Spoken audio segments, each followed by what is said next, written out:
Madame, Monsieur, bonsoir, heureux de vous retrouver en ce lundi soir, comme d'habitude, chaque semaine. Alors, au sommaire de l'émission, pour cette semaine, l'événement consacré, vous le savez, à l'équipe nationale. 6/6, très bonne entame de compétition, 2 matchs de victoire pour notre équipe nationale qui s'installe à la première place. Mais ça a été difficile au Mozambique. On va débriefer cette rencontre avec nos invités. On reviendra également sur les joueurs qui ont marqué des points lors de ces 2 matchs contre la Somalie et contre le Mozambique.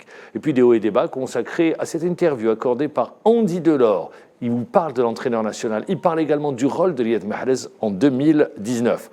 Les compétitions africaines, ça reprend le week-end prochain avec le CRB vendredi contre les Young Africans de Tanzanie. Et puis n'oublions pas l'USMA d'Alger. Ça sera tout juste après, dimanche prochain, qui va défendre son titre en Coupe de la Confédération africaine de football. Et on terminera par ce magnifique tifo des supporters de l'USMA d'Alger, du Mouloudia d'Alger, contre la JS Saoura. Vous avez compris, vous avez reconnu sa voix, c'est Sid Ahmed Khadis.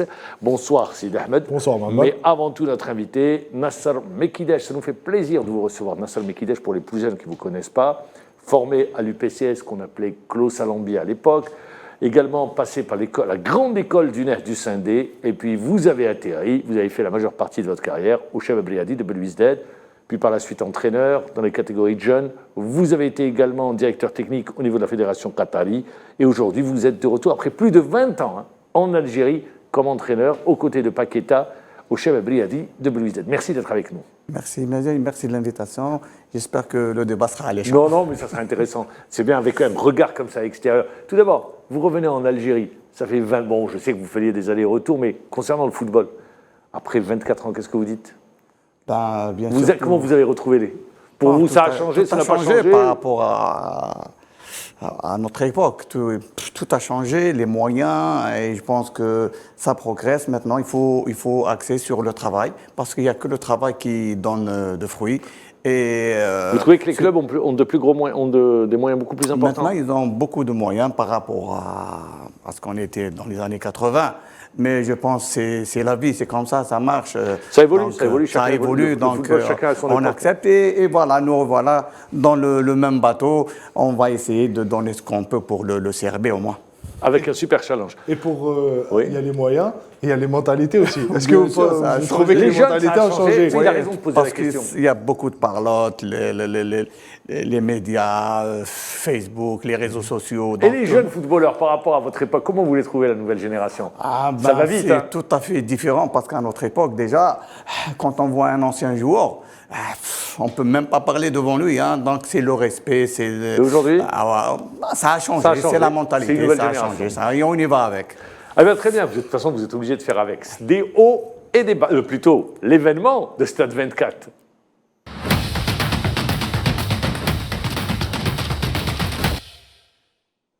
L'événement de Stade 24 consacré bien évidemment aux éliminatoires de la Coupe du Monde. On a joué pour le compte de la 2e journée. Première journée, l'Algérie avait battu la Somalie, 3-1. Je le rappelle, c'était au stade Nelson Mandela. Il y avait ce 2e match à Maputo face au Mozambique. L'entraîneur national avait averti, c'est une équipe difficile à jouer. Le Sénégal s'était imposé difficilement 1-0 à Maputo. Retour sur la victoire des Verts, c'est signé Salah Faisal. Le déplacement des Verts à Maputo lors de la 2e journée des éliminatoires de la Coupe du Monde 2026 a été réussi. Une victoire importante, le 11 national est leader du groupe G avec 6 points, mais la prestation n'a pas été rassurante. Vainqueur lors de la première sortie face à la Somalie au stade Nelson Mandela sur le score de 3-1, les Verts ont souffert face au Mozambique qui a également remporté son premier match face au Botswana. Les Verts ont subi beaucoup de pression et d'agressivité, c'est le Mozambique qui a dominé le premier acte. Les hommes de Chiquinho Kundi ont pris l'initiative avec 4 à 5 occasions créées. Les tirs de Rafito et Bouquet ont été stoppés par un excellent Anthony Mandrea et une seule fois par Rami Ben Sebaini sur la ligne. Belmadi a été obligé d'effectuer 2 changements à cause de la blessure de ses 2 joueurs, Tougaï à la place de Issa Mandi et Amoura à la place de Slimani. Le joueur de Saint-Gilloise a donné plus de vivacité. 2 occasions, Amoura à la 38e minute et un tir enveloppé de Guiri qui termine sur le poteau après la déviation par le portier Hernan. Guiri a dû céder sa place à Boudaoui au début du 2e acte, une nouvelle vision tactique de Belmadi. Les Fennecs ont montré à notre visage plus de maîtrise. À la 69e minute, Amoura récupère le ballon, accélère et boum, poteau, le ballon rebondit dans les pieds de Ferj Chaibi qui donne l'avantage au vert, 1-0. Deux changements à la 74e minute. Ounes incorporé à la place de Mahrez, Izerrouki à la place de Ferrouli. Seulement 6 minutes ont suffi aux joueurs de Feyenoord afin de doubler la marque. Et à l'origine de l'action, Amoura passeur. Rami Izerrouki avec la classe, 2-0. L'Algérie a réalisé l'essentiel lors de cette trêve internationale. 2 matchs, 2 victoires. Le chemin est loin, mais on est en route. 2-0, 2 victoires, avec 2 visages de l'équipe nationale. Une équipe nationale bousculée en première mi-temps et une équipe nationale où on l'a vu, le coaching de Belmadi a rééquilibré, ça a rééquilibré notamment le milieu de terrain, on était largement dépassé, et avec un joueur qui a fait la différence. Pourquoi se dit ce joueur? C'est Amoura qui est parti gratter des ballons. Sur la première mi-temps, qu'est-ce que vous dites, Nasser Mekidech? Je pense que... Comment vous expliquez ces difficultés plutôt? Allez. Bon, les difficultés, d'abord, il y a le terrain, il faut le dire. Parce que notre équipe, elle sait jouer sur une pelouse qui est vraiment bien préparée pour notre jeu. Mais cela n'empêche pas que nos joueurs doivent faire de l'effort. Parce qu'on joue en Afrique, donc on doit s'y habituer. On doit s'y habituer au terrain, on doit s'y habituer à l'humidité, et à la chaleur. Et depuis très longtemps, on ne parle que de ça. Mais il faudrait savoir aussi que la composante de notre équipe... Il faisait 32 degrés avec un taux d'humidité de 62%. Donc, 67%, très bien. Donc ça peut gêner les joueurs. En plus, la majeure partie de l'effectif, c'est des joueurs qui jouent à l'étranger, ils n'ont pas l'habitude de jouer. Vous pouvez voir certains joueurs se sont retrouvés. Gouiri, voilà, comme Amine Gouiri, Chaibi, Awar. Voilà, c'est des joueurs, par exemple, Awar aurait trouvé des difficultés dans ce match. Donc, je pense qu'avoir laissé sur le banc Awar, c'était une bonne chose. Mais malgré ça, notre équipe a prévu des difficultés durant cette première mi-temps. Merci, Mandrea. Et voilà, il faut le dire. Et heureusement, il y a certains joueurs qui ont gagné de très bons points. À l'image d'Enatal qui est à l'arrêt avec son club et qui montre de très très bonnes prédispositions. Alors Amoura, c'est le jackpot. On va revenir à Amoura. Moi, je voudrais rester sur cette première mi-temps. On l'a vu, et là je vais m'adresser aux défenseurs que vous êtes, Sidi Ahmed. Défensivement, on était dépassé. Sur les duels, on était dépassé sur cette première mi-temps. Je dirais qu'on avait un temps de retard sur tous les ballons. Et un manque de vigilance terrible. On l'a vu sur l'action que Mandrea sort brillamment. C'est sur une touche qu'on se fait avoir. Le joueur était seul à 15 mètres de la ligne de but. Donc là, vraiment, on sent qu'il n'y avait pas de communication. On avait l'impression que sur cette première mi-temps, les joueurs étaient dépassés. Tant sur le plan émotionnel que sur le plan tactique. Collectivement, on n'y était pas. On se regardait, on se cherchait. On voyait à un moment donné Ben Sebaini, quand il sort ce ballon à la 8e minute de la ligne de but, il se retourne vers ses coéquipiers et on a l'impression qu'on a un peu cette façon de voir les choses quand on est derrière notre écran. L'image parle d'elle-même. Ben Sebaini demande à ses coéquipiers « mais vous êtes où ?» C'est-à-dire que ce manque de communication fait que par la suite, on commet des erreurs. Et sur la première mi-temps, vous l'avez si bien dit, Mandrea nous laisse dans le match. Vraiment, il nous laisse dans le match. Parce qu'on aurait pu se prendre 2-3 buts. 2-3 buts sans que personne ne crie. Tout à fait, on a été dominé sur la première mi-temps. Mais, je dirais encore une fois, l'aspect défensif, les erreurs défensives, ce n'est pas uniquement les défenseurs. Ce n'est pas les défenseurs, les milieux. C'est tout le groupe, c'est tout le bloc qui n'y était pas. On l'a vu à l'image de Slimani au début, il ne savait pas trop sur qui défendre parce que sur les deux arrières centraux adverses, Ferroli ne montait pas assez avec lui, donc on était un peu dans un flou tactique. Il y avait tactiquement, on était dépassé. Et je ne sais pas si vous êtes d'accord avec moi, mais notre milieu de terrain, eh bien, il a été tout simplement dominé dans le jeu. Ils ont pris le milieu de terrain. Et à partir de là, vous l'avez dit, on avait toujours un temps de retard. On n'était pas dans les duels. On était dépassé sur les courses. Il y avait comme s'il y avait de la déconcentration. Les gars se cherchaient, chacun comptant sur l'autre. On ne faisait pas les efforts en même temps. Est-ce que ce n'est pas cette impression que vous avez ressentie, Nasser? Oui, exactement. Je pense que la chaleur, l'humidité a pesé a pesé sur la rencontre. On voyait sur une course où je voyais par exemple Tougaï dépasser, mais de loin. on voyait ces Mozambicains qui n'arrêtaient pas de courir. Physiquement, Voilà. Ils étaient Donc, meilleurs. Et Ils étaient largement devant. ils savaient que techniquement, ils n'allaient pas rivaliser avec l'Algérie. Donc, ils ont joué un jeu direct dès qu'ils attrapent le ballon. Alors, leur jeu, une touche de balle en déviation, Voilà, et nous c'est a deux posé bas. bien des Donc, problèmes. C'est 1-2 pour le troisième homme. Le Tout de troisième suite. ballon. Donc, c'est carrément le duel en course. Et ils étaient très rapides, comme le climat leur permettait ça. Donc, ils n'avaient pas autre chose de faire que ça. Parce que s'ils voulaient jouer avec l'Algérie, ils ne pourraient jamais jouer contre l'Algérie. Donc, c'est un peu ça. Mais ce qui m'a étonné aussi, Mohamed, c'est la faute qu'on a commise contre le Cameroun. Elle se répète à chaque fois. Chaque fois qu'il y a Laquelle? un arrêt de balle, Oui. l'arrêt du but. Il y À a chaque des moments de déconcentration. voilà, chaque fois qu'il y a un coup franc ou quelque chose comme ça, les joueurs ne se replacent pas immédiatement. Ils attendent, ils donnent dos au ballon, ils ne voient pas l'adversaire, mais l'adversaire, il joue vite. Donc, c'était un petit peu ça qui gênait l'équipe nationale de jouer sur ce terrain. Bien sûr, la pelouse, on le redit, n'a pas été excellente pour nous, mais il faut s'y faire. C'est pour les deux équipes. Voilà, il faut s'y faire maintenant. Mais quand on parle Amar de Mandrea, pourquoi je dis heureusement qu'il nous laisse en vie et qu'il Oui. nous maintient dans le match? Oui. Parce que je pense, de ce qu'on a vu, c'est le fait que cette équipe du Mozambique n'ait pas marqué en première mi-temps qui a ouvert ensuite le jeu en seconde période. Parce qu'ils cherchaient toujours à marquer. Parce que si le scénario aurait été tout autre, s'ils avaient marqué en début de match et peut-être à 1 ou 2-0, à la mi-temps, ça aurait été une toute autre configuration. Ils auraient mis le bus derrière et ça aurait été très compliqué d'aller chercher ces espaces qu'on a trouvés, notamment par Amora qui est rentré en cours de jeu. Alors, Amora, c'est des changements forcés. Slimani et Mandi qui se blessent. Est-ce que également ça n'influe pas sur le comportement d'équipe? Parce que c'est des changements forcés, Et c'est des profils différents. deux profils différents. Oui, c'est deux profils différents. Et je pense que ça nous a fait trop de bien que Amora soit rentré. Parce que c'est un joueur qui joue en profondeur. Tout d'abord, avant d'aller sur Amora, moi je voudrais rester sur les changements forcés. Est-ce que ça n'influe pas sur le comportement de l'équipe sur cette première mi-temps? Si, ça a changé le comportement de l'équipe.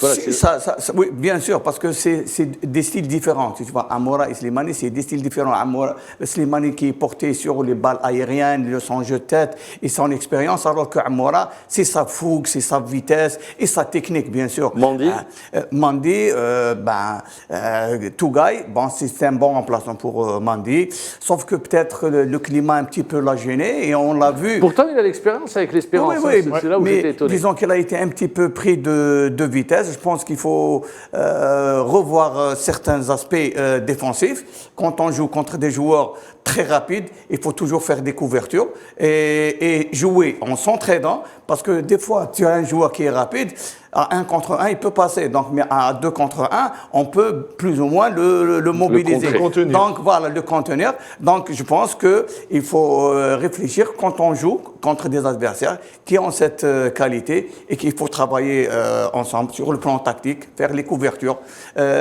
laisser les joueurs aller sur l'extérieur et ne pas les laisser rentrer sur la profondeur dans l'axe parce que c'est très dangereux. Ça, c'est les ABC de la tactique du jeu. Alors, la seconde mi-temps. On arrive à la seconde mi-temps. Il y a Guiri qui n'a, sur la première mi-temps, on disait les joueurs qui évoluent à l'étranger, qui n'ont pas l'habitude, il ne s'est pas retrouvé. Mis à part Guiri. cette La frappe enroulée sur le poteau, Superbe. il a été absent durant toute la première mi-temps. Détourné par le gardien. Oui, touché par le gardien. Oui. Et absent sur la première mi-temps, il ne revenait pas, il n'arrivait pas à faire l'effort pour revenir, pour défendre. On le voit sur les pertes de balles. Il sort, Boudaoui rentre, et là, ça se rééquilibre. Ça rééquilibre le milieu de terrain, complètement. Ouais. Mais je pense que c'est ce qu'on a réussi à faire en seconde période pour nous faciliter un peu la tâche face à cette équipe du Mozambique. C'est le fait d'être présent dans les duels. Déjà, on était présent sur le marquage. En seconde période, aucun ballon n'a été touché par l'équipe du Mozambique. Ils n'ont pas été dangereux d'ailleurs sur cette seconde période. Pourquoi? Parce que tout de suite, on est allé au marquage. Les joueurs étaient présents dans le duel et on arrivait à remporter ces deuxièmes ballons qui nous permettaient cette transition. C'est ce que je disais sur première mi-temps, les duels, on n'y était pas. Oui, on n'était pas du tout, on avait un temps de retard à chaque fois. Là, on a Justement, répondu d'ailleurs, présent. le premier but qu'a marqué Chaibi, c'est sur une récupération. Il y va à l'instinct. C'est pour ça que je dis, quand Jamel Belmadi nous parle de Amora en conférence de presse et qui met Amora sur le côté gauche, certains n'étaient pas d'accord. Pourquoi Amora joue à gauche? Encore une fois, ça apporte de la polyvalence à notre équipe. Et on l'a vu, Amora, il va vraiment à l'instinct.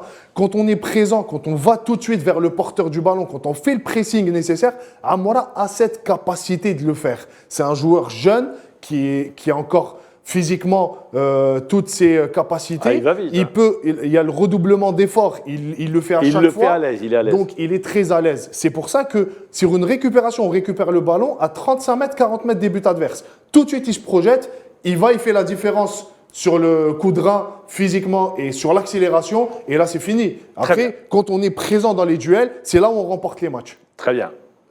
Je me tourne vers vous, Nassal, parce que vous vouliez parler de Amoura. Ouais.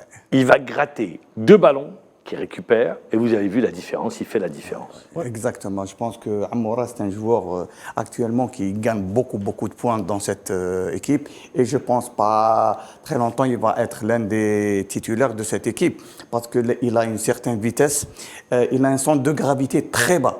Donc il peut faire il gêne les attaquants, les défenseurs. Il peut faire des changements de direction très rapides parce qu'il est très court. En plus, il peut provoquer des pénaltys. C'est un joueur qui est malin, qui est rapide, qui est très technique. Il joue dans la profondeur. Il a craboussé les défenseurs mozambicains. Ils n'arrivaient pas maintenant à nous contenir parce qu'on avait de la profondeur et surtout quand Boudaoui aussi est rentré. Donc on avait plus ou moins un milieu de terrain qui était équilibré. Compact. Et on a pu compact et on a pu quand même circuler. Mais quand on circule, on trouve toujours quelqu'un devant qui s'appelle Amoura. Et il était derrière les buts. Et c'est sa point de vitesse qui a fait. C'est l'homme du match, c'est sa vitesse qui a fait. Et on a vu comment il a pris la balle avec de la tête et coupant la trajectoire du défenseur parce que s'il l'avait touché, c'est pénalty. Ah, c'est pénalty. Donc là, on regarde l'intelligence du joueur. Non seulement il est rapide, il est technicien, et en plus, il joue avec intelligence. Couper la trajectoire, c'est pas n'importe qui le fait. Il y a que des gens qui le comprennent. Et je pense que Amoura, c'est un bon point pour notre équipe nationale. C'est tout ce que n'aiment pas les défenseurs, comme profil de joueur. Oui. Ouais. Pour les défenses adverses, c'est un vrai poison. Il a toutes les caractéristiques qui peuvent lui permettre. Et en plus, je pense qu'aujourd'hui, avec son club, il a réussi à passer à un palier. C'est-à-dire que ce n'est plus le même Amoura qu'on voyait dans le championnat national et il a une grosse marge de progression encore. C'est-à-dire que ce qui fait la façon avec laquelle il s'est adapté, très rapidement, il a réussi à s'installer dans cette équipe en Belgique. Il marque des buts, il devient titulaire indiscutable. Et ce que j'aime en lui, En Europa League, il a de l'audace. c'est qu'il a toujours dans la tête les buts. Il est focus Il sur est les buts. droit, toujours, la Exactement. verticalité Tout de suite. vers les buts. Et les yeux fermés, il trouve le cadre. Ouais. Ça, c'est une grande Et qualité. tout ce qu'on a dit sur Amoura, et par sa taille, mais il a une détente exceptionnelle. Ah ouais, Il a une détente exceptionnelle. Il a travaillé ses abdos. Il gagne des duels. C'est normal. Oui, il gagne des duels contre des joueurs qui sont plus grands que lui. Parce qu'il sait où mettre son pied, quand est-ce qu'il va faire C'est une lecture l'extension. de trajectoire. Il mesure tout, quoi. C'est un joueur vraiment exceptionnel. Et également, la particularité de ce joueur, c'est qu'il ne doute de rien. Ouais. Il a un gros Il a une mental. Il a un confiance en mental, lui. il est confiant, il ne se pose pas de C'est pour ça que je questions. dis il a de l'audace. Il Ça, est audacieux je pense que dans ça le fait jeu. la différence. Quand vous dites audacieux, le mental, Ouais. il ne se pose pas de questions et il y va. On l'a Bon. vu, il est rentré 3 occasions, deux fois but. L'exemple qui vraiment caractérise ce que vous êtes en train de dire, c'est son match face à Liverpool, à Anfield. Ouais. Il n'a peur de rien, le gamin. Liverpool, je pense que c'est un des plus gros clubs au Quand monde. vous regardez l'axe de Liverpool, Gomez et Van Dijk, mais il n'avait peur de rien. Il a fait un match exceptionnel pour une première apparition en Coupe d'Europe. Donc je pense que ça vous montre un peu et ça donne le tempo de cet état d'esprit de Amoura aujourd'hui. avant de retrouver Djamel Belmadi, il y a un joueur, je ne sais pas si vous serez d'accord avec moi, hein, on peut ne pas être d'accord, c'est le foot, hein. Il y a un joueur qui, pour moi, Je sais de qui vous allez parler. à chaque fois, il a été injustement critiqué. Zaloré. Exactement. Moi, je dis, il est injustement critiqué, ce joueur, parce que je le trouve intelligent dans le jeu, il tient son rôle, il est en train également, il est en train de s'installer au milieu de terrain, et puis, ce joueur, il joue juste. Ouais. Académique. Il fait ce qu'on lui demande, il le fait sur le terrain. Ouais. Et ajouter à cela cette année, depuis son passage à Feyenoord, je pense qu'il a pris encore une autre dimension. Est-ce que vous êtes d'accord ou pas ? Oui, moi je suis entièrement d'accord avec toi. Surtout qu'il a une formation très intéressante. Ouais. Donc il est équilibré sur tous les plans. C'est un joueur qui travaille beaucoup au milieu, qui récupère beaucoup. Donc ça aide l'équipe à acquérir le ballon. En plus, il participe sur le plan offensif. Il tire de loin. il s'incurse dans les 18 mètres adverses. Qu'est-ce qu'on veut d'un milieu de terrain? C'est un milieu box-to-box en plus. En plus, c'est un milieu de terrain milieu défensif. Moi, alors, c'est pas également, hein, je dis. Mais Moi, je le préfère dans une position de relayeur. un peu plus avancé. Oui, un peu plus avancé. Oui, mais c'est pour ça que je dis, la dernière fois, je vous l'ai dit la semaine dernière, Maman, le problème au milieu de terrain aujourd'hui, c'est que les joueurs, on les a. Les profils, on les a. C'est juste Le la bon assemblage, manière exactement, de comment comment on les peut adapter les, tout le monde. tout à fait. Voilà, comment on peut les tout le monde. assembler les uns aux autres pour avoir cette complémentarité. Aujourd'hui, quand on voit Ramiz Zerouki rentrer en cours de jeu, prendre la place de Sofiane Ferrouli et avoir un joueur derrière Et sur le qui but, joue en sentinelle. toute l'intelligence Et sur tout, le but. attendez, tout le sang-froid aussi. Il fait le geste, il fait une feinte pour Parce que qu'il le lève la gardien... tête, il lève sait la tête, déjà où il il prend va la mettre. l'information. Il sait déjà où il va la mettre, mais il a cette intelligence de faire une feinte pour le gardien, pour que le gardien soit déséquilibré.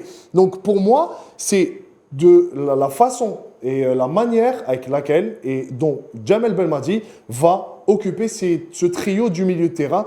Personnellement, Zerouki, je C'est le la vois clé bien. du succès. Je pense, le milieu, oui. C'est un milieu qui doit avoir à faire l'équilibre entre la défense et les attaquants. Et comme vous l'avez dit, l'entrée de Boudaoui avec Ramiz Zerouki et Ben Taleb a apporté beaucoup de stabilité à ce milieu de terrain. C'est ce qui nous a permis de nous projeter en seconde période. Partagé. Il est sérieux. Il est sérieux et il applique tout ce qu'on lui dit. Ouais. Et il connaît les tâches de sa position. Donc, il fait son travail comme il faut. Et quand il peut aider, il aide. Et on l'a vu à chaque fois. Et il se projette en profondeur. On l'a vu dans maintes reprises tirer des ballons, pas uniquement contre le Mozambique, même dans les autres matchs. C'est vrai, il est présent sur les deuxièmes ballons. Et on a vu comment il s'est infiltré à l'intérieur des 18 mètres et prendre le ballon avec un sang-froid. On fait un temps de tir et il se replace et il met la balle dedans avec aisance. Et je pense que ce joueur, c'est un jeune joueur qu'il faut compter sur lui. C'est vrai que Jamel Belmadi a un effectif riche, donc c'est à lui de trouver les... Avant Et Il y a, d'écouter, il y a une qualité aussi, Mahamar, Oui. si on parle de Ramiz Zerouki, que beaucoup de joueurs n'ont pas, c'est son volume de jeu.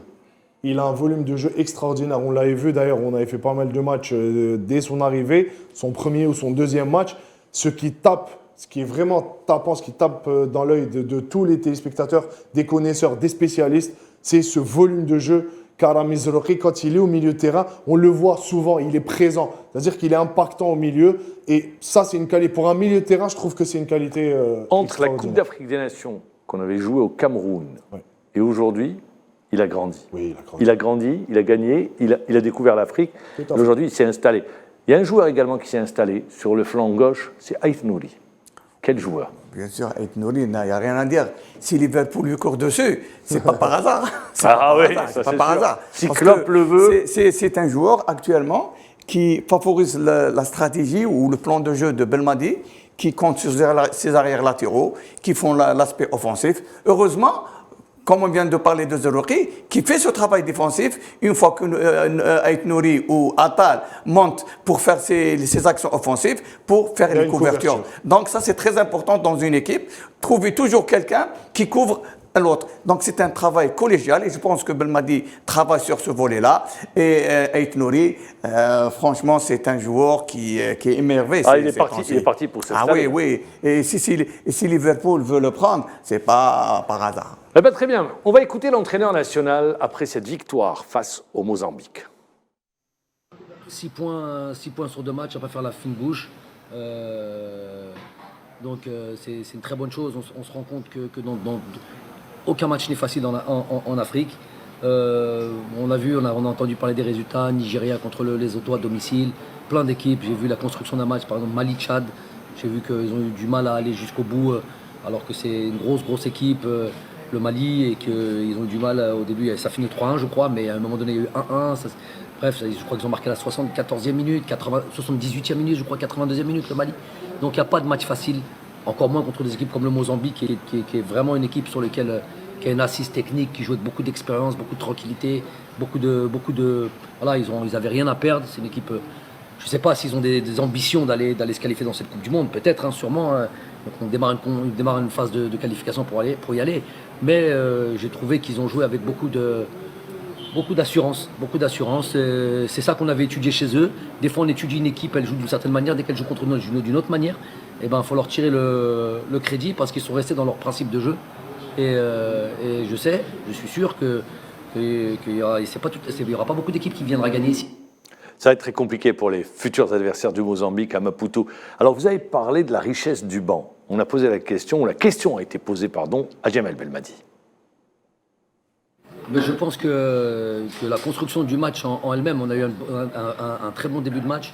On aurait pu, avec pas mal de situations, on aurait pu tuer, on aurait pu marquer. On a eu la frappe d'Emin Gouiri aussi qui tape le poteau. Et puis comme j'ai dit aux joueurs avant le match, je leur ai dit à la fin du match, c'est un groupe que l'on a et je sais que ce que j'ai sur le banc est aussi bon que ce qu'on a sur le terrain. Après c'est une question de choix en fonction de diverses raisons techniques. En tout cas c'est la force d'un groupe de pouvoir compter sur des joueurs qui démarrent ou qu'ils soient sur le banc. En tous les cas aujourd'hui on a eu des très très bons changements. On l'a eu aussi contre la Somalie, Islam rentre, marque, Adam Mounas rentre, fait la passe décisive. Donc c'est vraiment une très bonne chose. Eh bien, la richesse du banc, quand vous avez des joueurs, une profondeur de banc, et des joueurs capables de rentrer à n'importe quel moment et de faire la différence, c'est un plus pour une équipe, c'est un atout supplémentaire. Bien sûr, quand on a un banc très riche, c'est-à-dire que quel que soit le problème qui peut surgir. Mais après, il y a la gestion du banc. Bien sûr. C'est compliqué et aussi. Je pense que on va en parler tout à l'heure. On connaît tous Djamel Belmadi avec sa personnalité, à gérer son banc, à gérer tout le monde. Hein. Donc, je pense que Belmadi, dans son air, avoir un banc comme ça ne fait que renforcer la potentialité de notre équipe. D'ailleurs, on fait changer 2 joueurs à 17 minutes de jeu. Et comme si de rien n'était. Et encore, il fait d'autres changements. Il fait du coaching gagnant, Amoura, Boudaoui et Zarouri, qui ont été décisifs. C'est des joueurs très décisifs, c'est-à-dire qu'ils jouent au titulaire ou ils jouent en remplaçant, ils sont toujours là pour donner un plus pour notre équipe nationale. Et ça, c'est bien pour notre équipe. C'est pour ça qu'on dit que l'Algérie actuellement, elle a un effectif qui est très très riche. Il est très talentueux. Il joue dans des meilleurs clubs en Europe. Parce qu'on est en train, je ne sais pas, vous allez me répondre les deux, c'est dans le même temps, il est en reconstruction. Ouais. Et ce qu'on n'a pas dit, parce que c'est pas, les faits sont là et les faits sont têtus. Il termine l'année, il fait l'année 2023 sans perdre de match, sans perdre un match. Tout à fait. 7 victoires, je vous le donne. On a le tableau. 7 victoires, 3 nuls. On a le tableau. 0 défaite. On a le tableau. Amine va nous le donner, notre ami. Et sur les 10 derniers matchs, on a marqué 18 buts. Et on en a encaissé que 6. Il est là le tableau. C'est très important ça comme statistique. Ça c'est pour l'année. C'est pour l'année 2023. Sur les 10 derniers matchs, nous sommes à 7 victoires et 3 nuls. Très bien. Il fait, il me semble, c'est sa 5e année, il fait 3 ans. 4 ans. Il y a eu une seule année, c'était en 2022, où il y a eu 4 défaites. 4 défaites. Mais sinon, le reste, il a été toujours invaincu.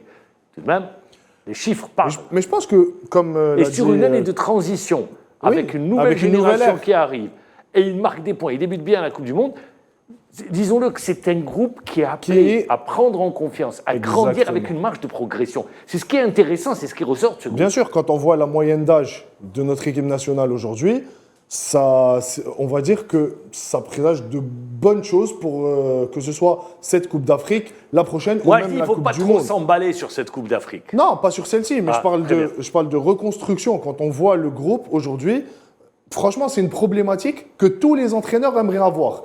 Un banc de qualité, parce qu'aujourd'hui, il est entraîneur. Je peux vous dire que quand vous vous retournez vers le banc touche et que vous voyez que vous avez des joueurs de qualité, ça fait toujours plaisir. Exactement, ça fait toujours plaisir à voir. Ça, c'est les problèmes de riches. Tout à fait. Voilà, c'est une problématique que tous les entraîneurs aimeraient avoir, parce que je peux vous dire que quand vous vous retournez et qu'il n'y a personne, ça vous fait un peu les boules. Disons pas personne, mais la qualité, en termes de qualité. Non, c'est à l'inverse de ce qu'on a aujourd'hui. Parce que vraiment, aujourd'hui, il y a de la qualité dans notre équipe nationale. Que ce soit ceux qui jouent ou ceux qui ne jouent pas. Il y a même des joueurs qui ne sont pas appelés encore aujourd'hui pour ce rassemblement et qui pourraient figurer dans cette liste. Vous n'allez pas me lancer le débat Belaïli. Non, pas du tout. Non, pas Belaïli. On parle pas de Belaïli, mais c'est un ensemble de joueurs qui ne sont pas appelés. Il y a Zargan, il y a Qadri, il y a Belaïli. Il y a beaucoup de joueurs qui peuvent encore figurer dans cette liste, mais qui n'y sont pas. C'est vous dire à quel point aujourd'hui, notre effectif est assez riche pour pouvoir. D'ailleurs, en parlant d'effectifs, la liste pour la Coupe d'Afrique a été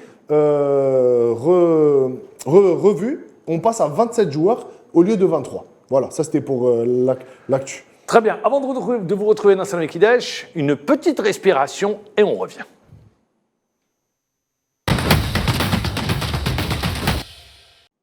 Alors, j'ai dit que j'allais revenir vers vous, Nasser Mekidej. Vous vouliez également évoquer un point important. On a parlé des stats concernant, depuis l'avènement, l'arrivée de Djamel Belmadi, parce que je le dis à chaque fois, quand il prend l'équipe en 2018, elle est au fond du trou. Hein. Ouais. Et donc, il arrive à gagner la Coupe d'Afrique, c'est une série d'invincibilité, de repartir. Il y a eu les 2 échecs, c'est vrai, mais dans le même temps, on repart sur une éliminatoire de Coupe du Monde avec 2 victoires, avec un renouvellement d'effectifs. Il y a dans ce renouvellement, la mayonnaise commence à prendre. Et puis, ces nouveaux joueurs, il faut les convaincre. Bien sûr. C'est là le gros travail. Parce qu'à un certain moment, on a reproché à Djamel Belmadi de ne pas être tout le temps en Algérie. Mais il fait autre chose aussi. Il a toute une équipe qui travaille avec lui. Et ce n'est pas facile d'aller ramener ces joueurs-là, de les convaincre, d'expliquer le projet et convaincre. Par le passé, il y avait des joueurs, des binationaux. Mais il y a certains qui sont venus, mais il n'y en avait pas beaucoup. Il n'y en avait pas beaucoup. Mais maintenant, leur envie de rallier notre équipe nationale, c'est par rapport à certains éléments. C'est d'être à l'aise, de côtoyer d'autres joueurs, et aussi le langage de Belmadi qu'il tient à ces joueurs-là, que personne ne sait. Il n'y a que lui, donc on ne sait pas ce qu'il dit. Mais s'il est arrivé à construire cette équipe, et à renouveler cette équipe, comme l'a dit Ben Sid Ahmed, l'âge de nos joueurs qui sont très très jeunes. Il y a des 20 ans et des 21 ans et des 22 ans. Donc l'avenir, il est là. Seulement, il faut continuer à travailler et à construire parce qu'il faut tous travailler dans le même sens pour former une équipe compétitive. On a une équipe compétitive et on aura une autre équipe compétitive. Et on a participé à certains matchs avec 2 équipes. Oui, une équipe A et une équipe B, et les 2 équipes gagnent. Oui. Ça veut dire que notre réservoir, il est assez riche. Il faut juste laisser les gens travailler et leur donner les moyens nécessaires pour progresser. Et je pense qu'on va progresser. Et il y en a d'autres qui pourraient rejoindre l'équipe aussi. À qui vous pensez ? Adli. Ah oui, Adli, oui, c'est pas encore il y a peut-être Cherki. Donc il y a d'autres joueurs qui sont susceptibles de rejoindre l'équipe nationale, peut-être après la CAN. Eh bien, on verra de toute façon. Ce qui est sûr, vous l'avez dit, l'équipe est en train, il y a un rajeunissement, période de transition, et c'est une équipe qui a une grosse marge de progression. Concernant Djamel Belmadi, on va rester avec l'équipe nationale, des hauts et des bas.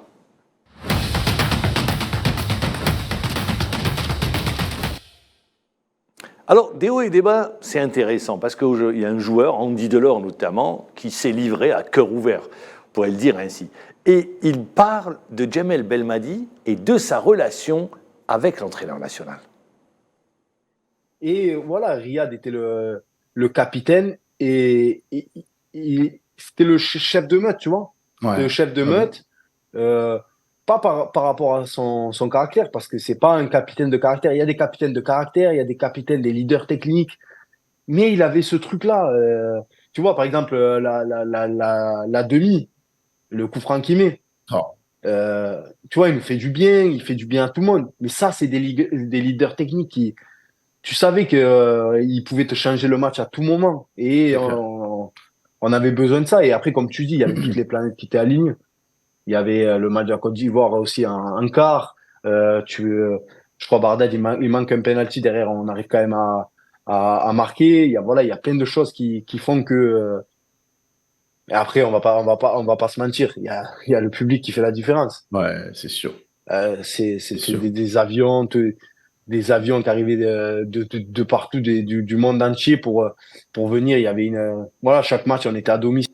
Vous serez corrigé de vous-même, il s'agissait de Riyad Mahrez Belmadi. Il va en parler de sa relation avec Belmadi. Alors, Riyad juste pour préciser, Mahamar, sur l'interview, c'est une interview, c'est une émission qui passe sur YouTube. Oui. C'est Colin Interview et Andy Delors était invité de cette émission et il a parlé à cœur ouvert de tout ce qui le concerne depuis ses débuts et notamment en fin d'émission, il s'est ouvert à cœur ouvert sur l'équipe nationale. Sur l'équipe nationale. Riyad Mahrez, il dit c'est un leader technique, mais c'est pas un leader de vestiaire. C'est-à-dire C'est pas lui. Il est timide. Il est timide, et plus, mais sur le plan technique, c'est un leader technique. Riyad Mahrez, son rendement a baissé. Je ne sais pas si vous êtes d'accord avec moi. Ces dernières sorties, ce n'est plus le même Riyad qu'on avait lorsqu'on jouait contre, par exemple, en Coupe d'Afrique des Nations, en 2019. Oui, je pense que Riyad Mahrez a des spécificités dans son jeu. Mahrez, il faut qu'il ait le ballon.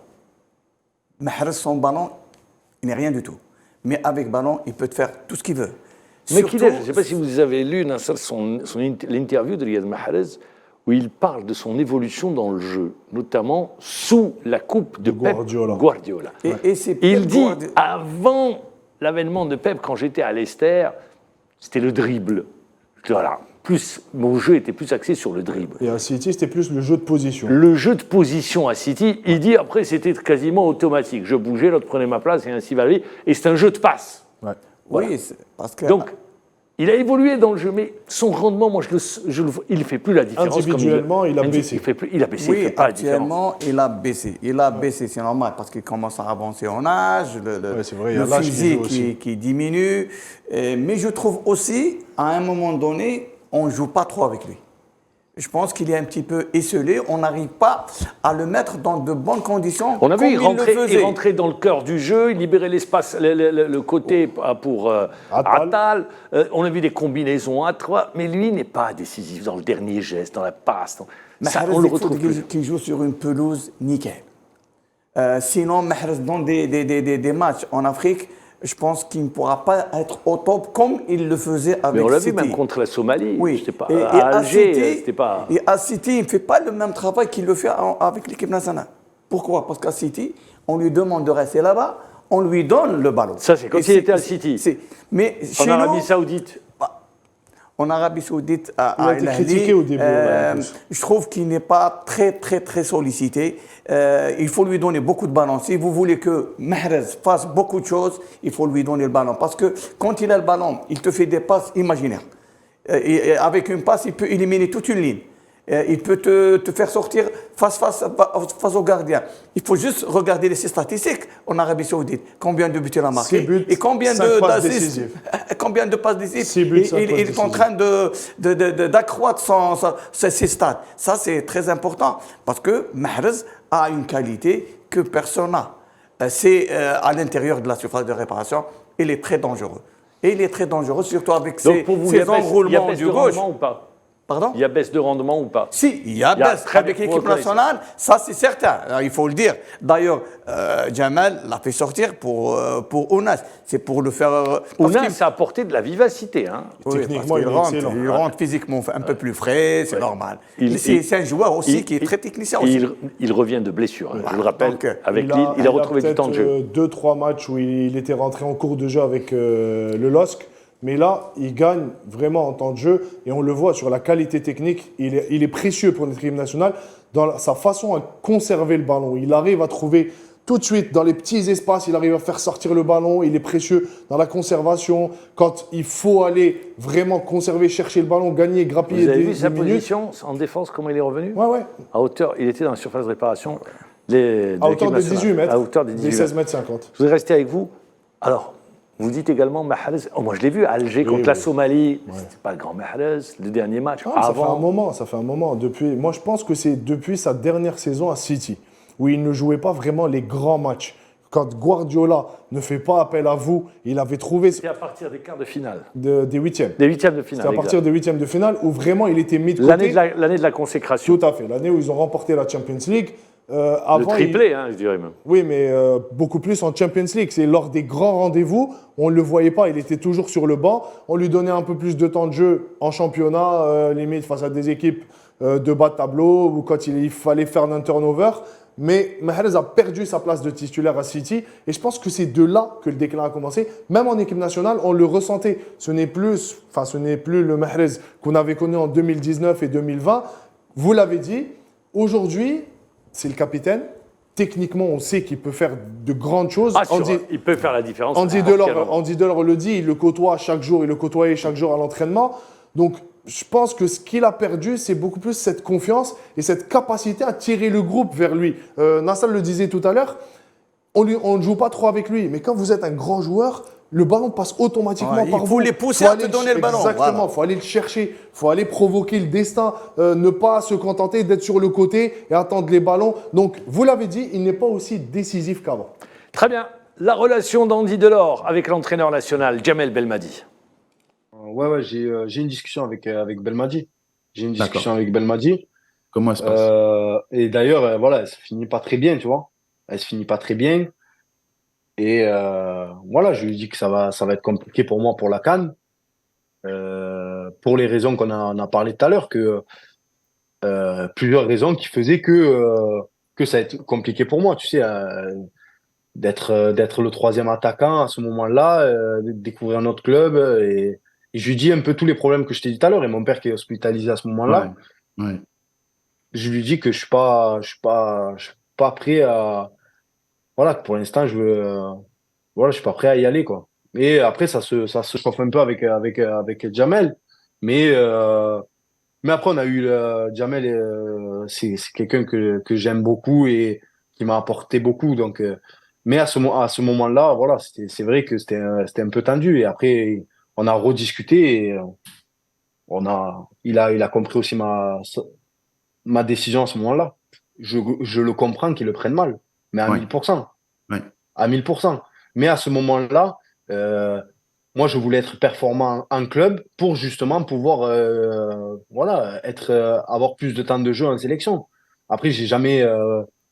Si tu prends comme je te dis l'autre fois, j'étais les deux matchs juste avant la CAN, je me retrouve troisième attaquant. Après, je comprends, mais moi, je pensais à être performant et donc voilà. L'approche est différente entre un entraîneur national qui doit gérer un groupe Tout à fait. et un joueur qui pense à sa carrière. Qui pense sa carrière, mais également ses performances. Ouais. Il dit, pour revenir à le meilleur niveau, je suis obligé de faire l'impasse sur ça.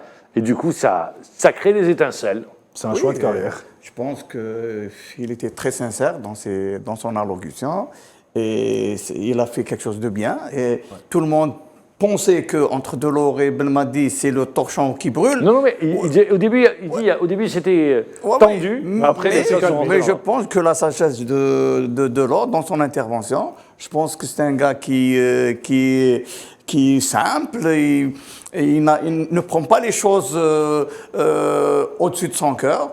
Il a dit ce qu'il avait. C'est vrai qu'à un moment donné, il y a eu une tension, mais je pense que Delors a expliqué le fait qu'il ne pouvait pas parce qu'il pense à sa carrière et qu'il était troisième. Il dit c'est pour améliorer mes performances. Voilà, je dois donc, gagner du temps de jeu pour être mieux en équipe. performant club. Donc la vision est différente. Après, Belmadi également doit gérer un groupe. Vous ne pouvez pas dire au groupe attendez, il y a un gars qui fait l'impasse et vous allez, lui, il va venir en Coupe du Monde. C'est compliqué ces histoires-là. Donc chacun a pris sa décision et je pense que chacun a été de son côté.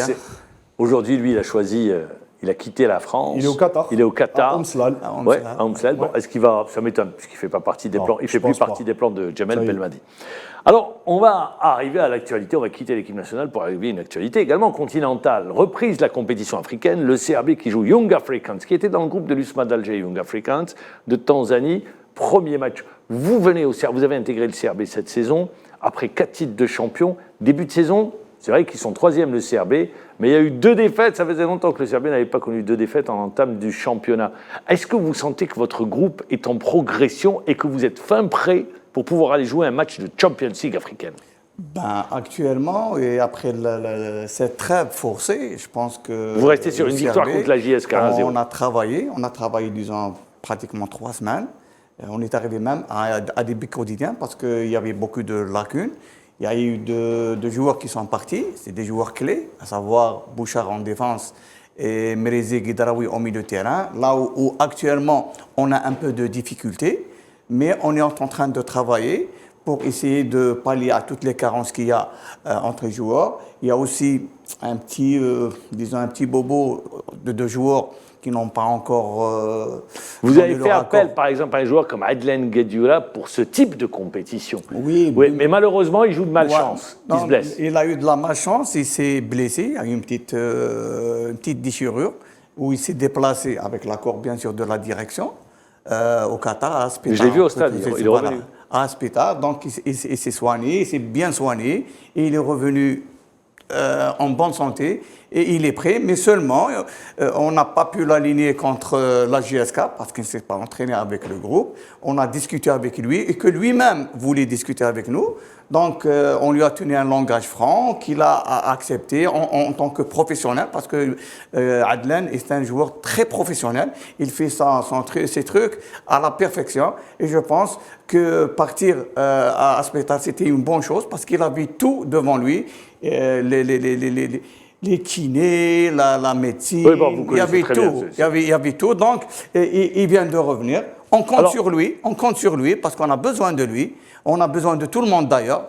Et bien sûr, il ne faut pas se rater sur le premier match, très important. C'est sous forme de championnat. Bien sûr. On va y penser pour trouver la composante nécessaire pour ce match-là. Et j'espère qu'on va acquérir un bon résultat à la limite pour satisfaire nos fans parce que... Mais également, si vous avez l'ambition d'aller loin. Oui, bien sûr. Parce que l'ambition, c'est de casser ce plafond. Mais il faut juste savoir que les Young Africans, ce n'est pas une équipe facile.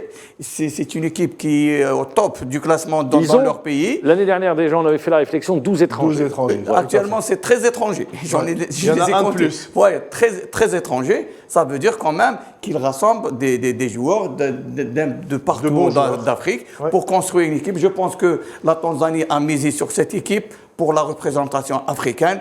Et il y a Simba et Young Africans, c'est deux équipes qui représentent souvent la Tanzanie. africaine. Et je pense que notre équipe est prête. On va essayer de trouver c'est-à-dire la composante qui... Vous ne marquez pas beaucoup, c'est ça votre point faible. Vous savez, les deux dernières victoires sur le score d'1-0. Vous savez... Wamba qui a marqué... Et un défenseur qui a marqué contre la JSK. Haddad. On a marqué 8 buts. 8 buts pour 6 matchs. Je pense que c'est peu par rapport aux potentiel précédentes. Mais tout ça relève bien sûr du milieu de terrain parce que une attaque pour marquer, il faudrait qu'elle soit dotée de ballon. Oui. C'est ça. Donc si on leur donne pas de ballon, donc si on n'arrive pas, on marque. Mais à la limite, c'est des buts qui sont précieux. Le but contre Mangala qui ramène 3 points. Exactement. Et en fin de match, tout est parfait pour les joueurs n'ont rien lâché. Autre équipe également, c'est l'USMA d'Alger. Dimanche. Ça sera prochain. Ce dimanche pour l'USMA d'Alger qui va défendre son titre continental à la Coupe de la CAF. L'USMA d'Alger d'ailleurs, et je le dis, on avait annoncé le départ de Toufik Koulichi. Finalement, il a été maintenu et conforté dans son poste par le président-directeur général qui connaît des moments difficiles en championnat. Ils ont 4 défaites. Très difficiles dans ce début de saison, avec le départ déjà de Abdelhak Benchikha. Il n'y a pas de stabilité au niveau de la barre technique. Et même sur il y a des joueurs qui connaissent des trous d'air. Oui, exactement, qui ont des notamment passages à vide. Le capitaine d'équipe, qui connaît un trou d'air. Tout à fait. Il y a des joueurs qui sont en méforme actuellement. Donc, espérant pour l'USMA que ça va bien se passer pour ce premier match ici à domicile au 5 juillet. Alors justement, concernant l'USMA d'Alger, c'est nos deux clubs qui seront sur la compétition africaine et j'espère que ça va bien se passer pour eux. On arrive à la fin de l'émission. On va parler juste du tournoi de l'UNAF. Très rapidement, tournoi de l'UNAF pour nos espoirs, les U20. Alors, 4 matchs, 4 défaites pour une équipe qui a été regroupée juste un mois, un entraîneur désigné un mois avant la compétition ou 3 semaines. 3 semaines avant le début de la compétition. On a monté cette équipe. Je vous pose la question, Nassal Mekidesh. Est-ce qu'il n'aurait pas été préférable de faire l'impasse sur ce type de tournoi ? Bien sûr, parce qu'il n'y a pas de préparation. Tout à fait. Donc, qu'est-ce qu'on peut reprocher aux entraîneurs ? Des entraîneurs qui ne connaissent même pas les joueurs. Peut-être qu'on leur a ramené la liste. Parce qu'on ne peut pas faire de travail, on ne peut pas faire de sélection. On n'a pas vu les joueurs, surtout ceux qui sont à l'étranger. On ne les a pas vus. C'est des noms qui ont... Mais ça persiste au niveau de la fédération. C'est exactement ça. Ça persiste. Il faut faire de la vraie formation. Exactement. Il faut former par tranche d'âge, mais pour des périodes lointaines. Parce que moi aussi, j'étais entraîneur national en 93, 95 avec Allah yarhamou Jamal Keddou. C'est à 6 mois de la compétition, on te dit tu prends l'équipe. Ben, on se fait éliminer. Parce qu'il n'y a pas eu beaucoup de travail. C'est ça, c'est impératif. Franchement, je rejoins absolument ce qu'il dit. Il a touché un point clé et sensible. C'est vraiment, on a l'impression que les années se suivent et se ressemblent pour nos jeunes catégories en équipe nationale. Et vraiment, aujourd'hui, on peut le dire, il n'y a pas de réelle planification, que ce soit sur le moyen terme ou le long terme. Et il y a une instabilité qui ne peut pas vous donner de bons résultats. Alors, on va terminer, parce qu'on arrive à la fin de l'émission, avec un tifo. Et puis ça, c'est une pensée pour le peuple palestinien qui vit des jours, il faut le dire, très sombres avec ce génocide, hein, avec ce crime de guerre, Depuis le 7 octobre. de terrorisme israélien à ciel ouvert, avec le tifo et cet hommage rendu par les supporters, on va avoir l'image, du Mouloudia d'Alger. Regardez-moi comme il est beau, ce tifo, magnifique, travaillé. Hein.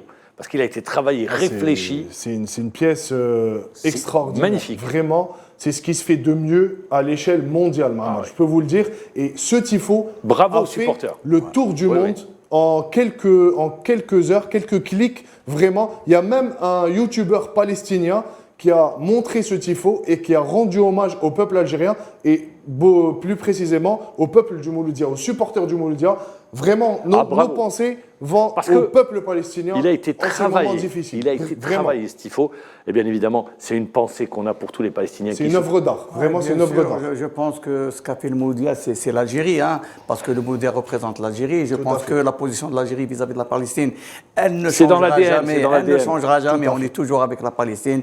Et je pense que un jour, Inch'Allah, ils verront leur liberté et ils vont s'accorder de leur terrain. Mais avant de je voudrais rapidement, je voudrais remercier l'administration du Shabab Belouizdad qui est en train de faire le tout pour qu'on arrive à un point extraordinaire. Surtout M. Mehdi Rabhi, qui a donné tous les moyens au CRB. Et je dirais aux supporters aussi, il faut être patient. Eh ben, il faut de la patience. Les résultats, il n'y a pas d'improvisation. Nasser Mekidash, merci encore une fois d'avoir répondu à l'invitation. Ça nous a vraiment fait plaisir de vous recevoir. Sid Ahmed, on se donne rendez-vous la semaine prochaine. Et également, on remercie toute l'équipe technique qui nous a accompagnés. Moi, je vous dis au revoir, bonne soirée et à lundi prochain.